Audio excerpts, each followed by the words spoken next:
Dalam perjalanan, Sayyidina Umar hanya mengendarai satu unta.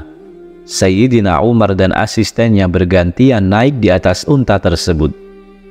Saat hendak mencapai Al-Quds, Sayyidina Umar berjalan kaki karena saat itu giliran sang asisten naik unta.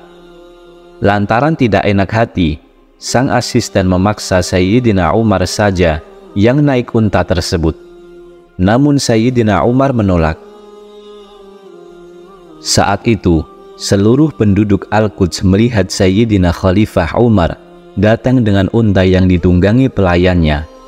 Semua orang takjub. Uskup Sopronius pun terkaget-kaget dengan pemandangan itu. Dia tidak menyangka pria dengan pakaian sederhana dan membiarkan untanya ditunggangi oleh pelayan adalah penakluk Baitul Maqdis.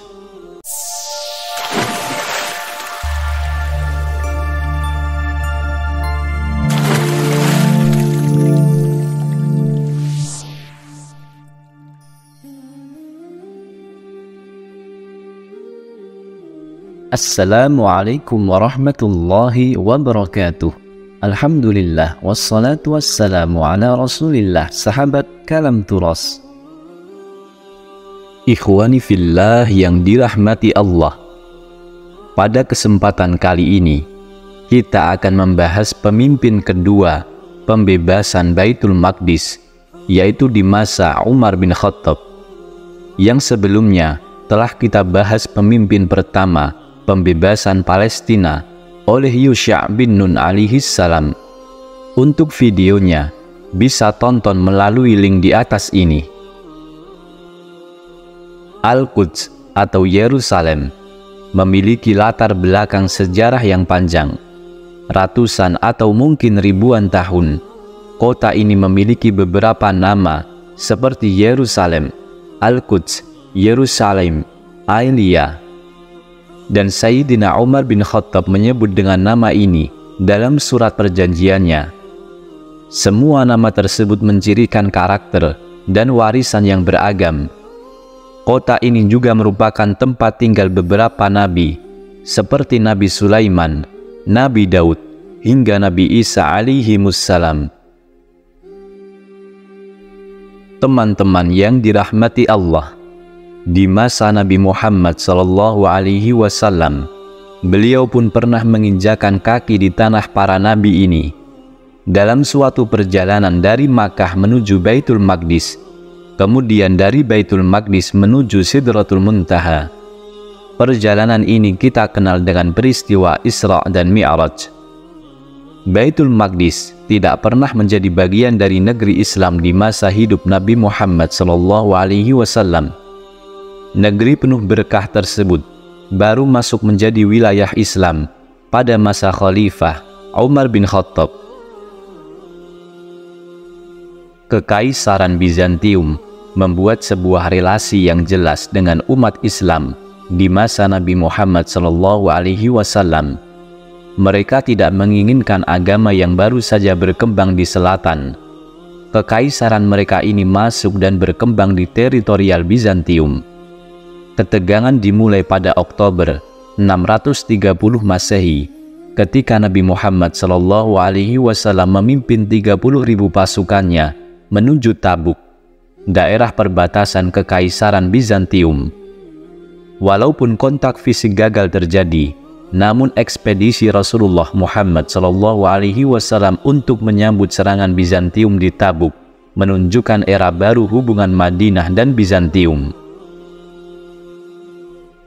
Pada masa pemerintahan Khalifah Abu Bakar As-Siddiq, tidak terjadi kontak dengan wilayah kekuasaan Bizantium. Barulah pada masa Sayyidina Umar bin Khattab, Madinah mulai serius mengekspansi ke wilayah utara menuju area kekuasaan Bizantium. Sayyidina Umar mengirim pasukan yang terdiri dari jawara-jawara Arab seperti Khalid bin Walid dan Amr bin As menuju ke Kekaisaran Romawi Timur ini. Perang ini dikenal dengan Perang Yarmuk, perang yang terjadi pada tahun 636 Masehi. Perang ini merupakan pukulan telak bagi Bizantium. Sejumlah kota di Suriah berhasil jatuh ke tangan umat Islam, termasuk kota utama Damaskus. Menjelang perang Yarmuk, Sayyidina Umar bin Khattab menggantikan tampuk pimpinan pasukan Islam di Syam dari Khalid bin Walid kepada Abu Ubaidah bin Jarrah. Namun Abu Ubaidah tidak mau memberitahukan kepada Khalid serta mereka sampai ia mengetahui sendiri berita itu. Saat Khalid bin Walid tahu berita itu, ia menegur Abu Ubaidah, padahal kekuasaan itu kini di tangannya. Abu Ubaidah mengatakan kepada Khalid bin Walid, "Kekuasaan dunia bukan yang aku inginkan. Bukan untuk dunia aku beramal. Kita semua sesungguhnya adalah dua saudara yang menegakkan kebenaran atas perintah Allah." Ini menunjukkan bahwa mereka paham benar misi peperangan bukan untuk dunia, tapi semata-mata menegakkan agama Allah.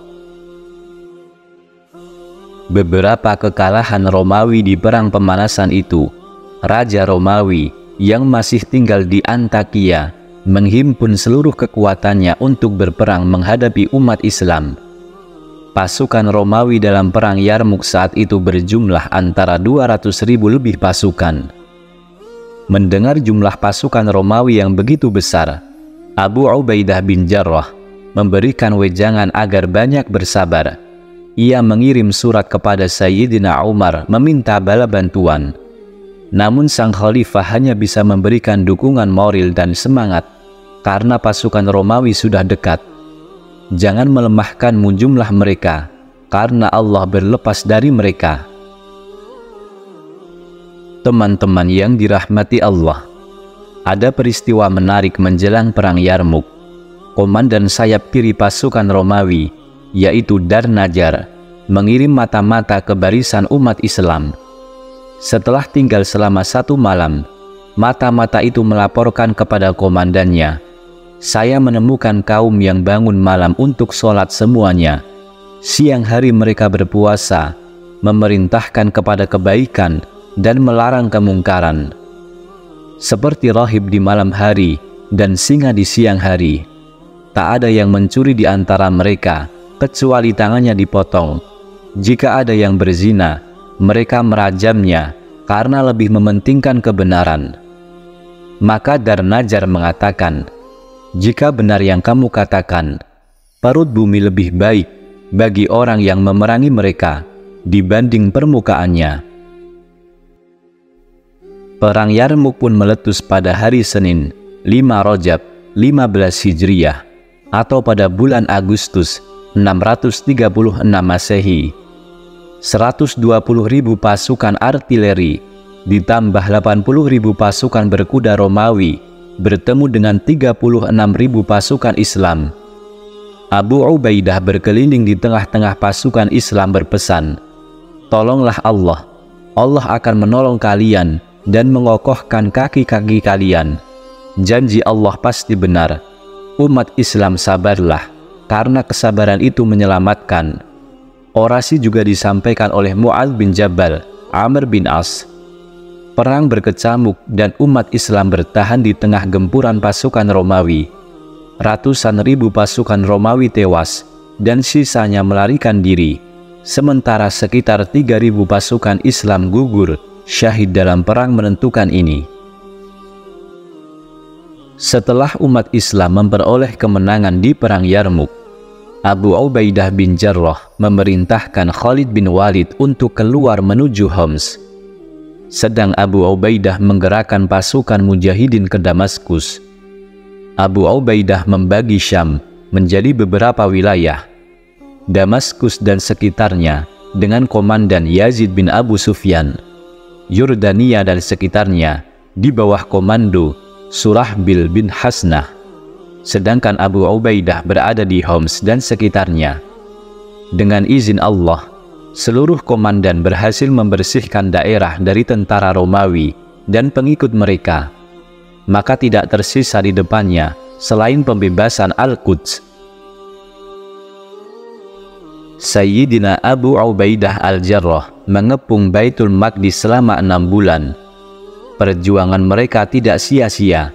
Saat itu, udara dingin musim semi pada April tahun 637 menjadi saksi bahwa umat Islam akhirnya dapat bersujud tenang di Al-Aqsa. Penjaga kunci kota Al-Quds, yaitu pendeta Sophronius, mensyaratkan tidak akan menyerahkan kunci kecuali kepada seseorang yang memenuhi syarat tertentu. Para ahli sejarah berbeda pendapat tentang sifat tersebut. Ada yang menyebutkan bahwa mereka mensyaratkan 3 huruf dalam nama orang tersebut. Ala kulli hal, kaum muslimin mendapatkan sifat tersebut pada Amirul Mukminin Umar bin Khattab. Abu Ubaidah berkirim surat pada Umar di Madinah. Tak lama kemudian, Khalifah Umar bin Khattab berangkat dari kota Nabi, Madinah Munawwarah. Sayyidina Umar tidak langsung masuk ke Baitul Maqdis, namun beliau terlebih dahulu ke Jabiyah, dan kaum muslimin telah menyambutnya di sana. Bersama Abu Ubaidah, Khalid bin Walid, Yazid bin Abu Sufyan. Ketika melihat Sayyidina Umar, Abu Ubaidah ingin mencium tangannya, namun ditolak oleh Umar. Begitu juga dengan Sayyidina Umar ingin mencium telapak Sayyidina Abu Ubaidah, namun ditolaknya. Kemudian Sayyidina Umar bin Khattab berkhutbah di Jabiyah. Wahai kaum muslimin, perbaikilah hal-hal yang tersembunyi dari kalian, maka akan baik pula yang tampak dari diri kalian. Buatlah untuk akhirat, maka urusan dunia akan tercukupi.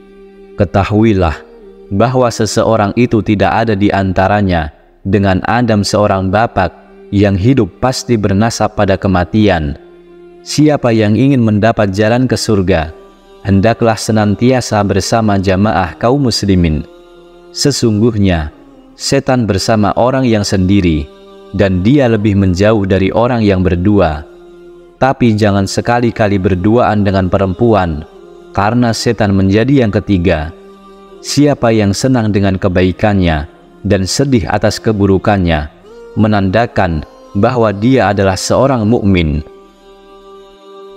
Kemudian Sayyidina Umar berangkat ke Baitul Maqdis untuk menerima kunci. Beliau minta ditemani oleh seorang asisten. Dalam perjalanan, Sayyidina Umar hanya mengendarai 1 unta. Sayyidina Umar dan asistennya bergantian naik di atas unta tersebut. Saat hendak mencapai Al-Quds, Sayyidina Umar berjalan kaki, karena saat itu giliran sang asisten naik unta. Lantaran tidak enak hati, sang asisten memaksa Sayyidina Umar saja yang naik unta tersebut. Namun Sayyidina Umar menolak. Saat itu, seluruh penduduk Al-Quds melihat Sayyidina Khalifah Umar datang dengan unta yang ditunggangi pelayannya. Semua orang takjub. Uskup Sophronius pun terkaget-kaget dengan pemandangan itu. Dia tidak menyangka pria dengan pakaian sederhana dan membiarkan untanya ditunggangi oleh pelayan adalah penakluk Baitul Maqdis.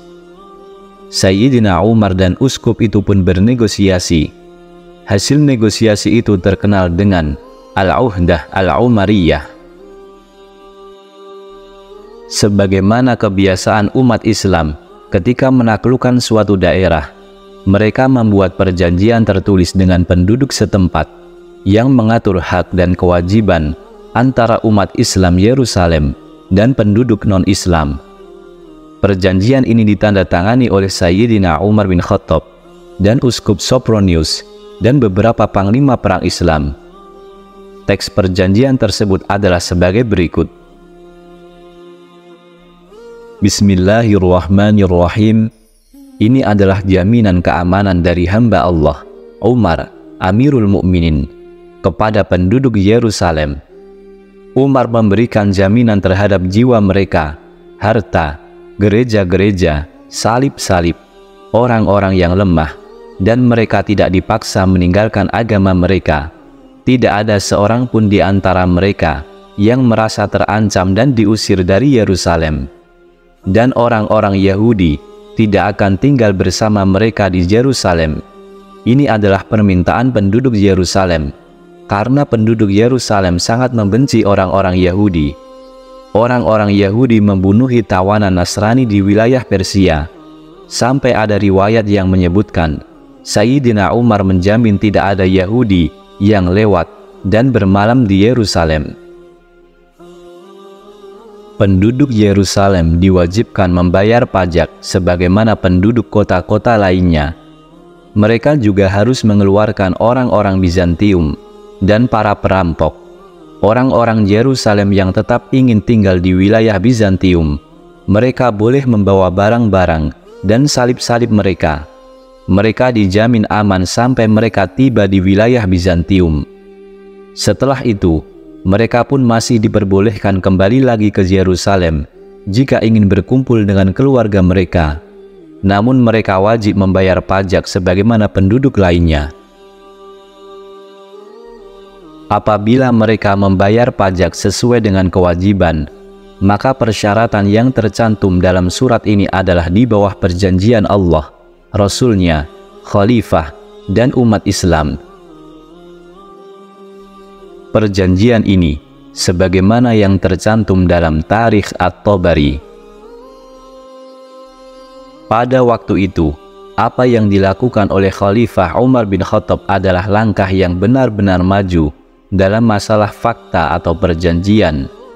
Sebagian perbandingan, 23 tahun sebelum Yerusalem ditaklukkan umat muslim, wilayah Bizantium ini pernah ditaklukkan oleh Persia.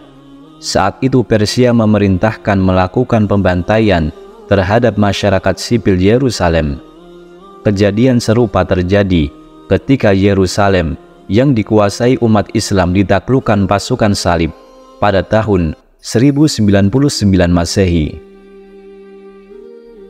Perjanjian yang dilakukan oleh Sayyidina Umar bin Khattab membebaskan penduduk Yerusalem beribadah sesuai dengan keyakinan mereka adalah fakta pertama dan sangat berpengaruh dalam hal menjamin kebebasan melaksanakan ibadah sesuai keyakinan.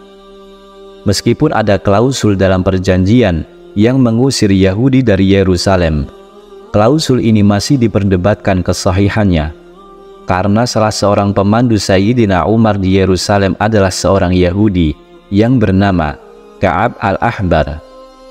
Sayyidina Umar juga mengizinkan orang-orang Yahudi untuk beribadah di reruntuhan kuil Sulaiman dan tembok ratapan. Padahal sebelumnya, Bizantium melarang orang-orang Yahudi melakukan ritual tersebut. Oleh karena itulah, klausul yang melarang orang Yahudi ini masih diperdebatkan.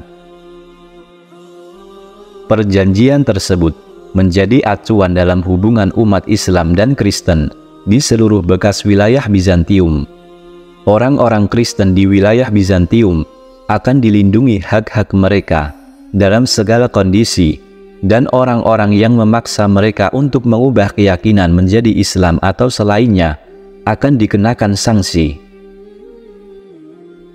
Teman-teman yang dirahmati Allah, setelah Yerusalem dikuasai oleh umat Islam, Khalifah Umar bin Khattab segera menata kembali kota suci ini dan menjadikannya kota penting bagi umat Islam. Sayyidina Umar memerintahkan agar area kuil Sulaiman, area tempat Nabi berangkat menuju Sidratul Muntaha, dibersihkan dari sampah-sampah yang dibuang orang-orang Kristen untuk menghina orang-orang Yahudi. Bersama para tentaranya dan dibantu beberapa orang Yahudi, Sayyidina Umar membersihkan wilayah tersebut, kemudian merenovasi komplek Masjidil Aqsa. Selanjutnya, di masa pemerintahan Sayyidina Khalifah Umar bin Khattab dan masa kekhalifahan Bani Umayyah, Yerusalem menjadi kota pusat ziarah keagamaan dan perdagangan. Pada tahun 691 Masehi, Dome of Rock atau Qubbatus Sakhrah dibangun di komplek tersebut untuk melengkapi pembangunan Al-Haram Asy-Syarif. Kemudian menyusul dibangun masjid-masjid lainnya dan institusi-institusi publik di penjuru kota suci ini. Penaklukan Baitul Maqdis pada masa pemerintahan Khalifah Amirul Mukminin Sayyidina Umar bin Khattab di tahun 637 Masehi benar-benar peristiwa yang sangat penting dalam sejarah Islam. Selama 462 tahun ke depan, wilayah ini terus menjadi daerah kekuasaan Islam dengan jaminan keamanan, memeluk agama, dan perlindungan terhadap kelompok minoritas berdasarkan perjanjian yang dibuat oleh Sayyidina Umar ketika menaklukkan kota tersebut. Teman-teman yang dirahmati Allah, itulah kisah pembebasan Baitul Maqdis oleh Khalifah Umar bin Khattab radhiyallahu anhu. Mari kita doakan agar saudara-saudara kita yang ada di Palestina diberikan kekuatan dan kemudahan untuk mendapatkan hak-hak mereka. Semoga ini bisa bermanfaat. Wallahu a'lam. Wassalamualaikum warahmatullahi wabarakatuh.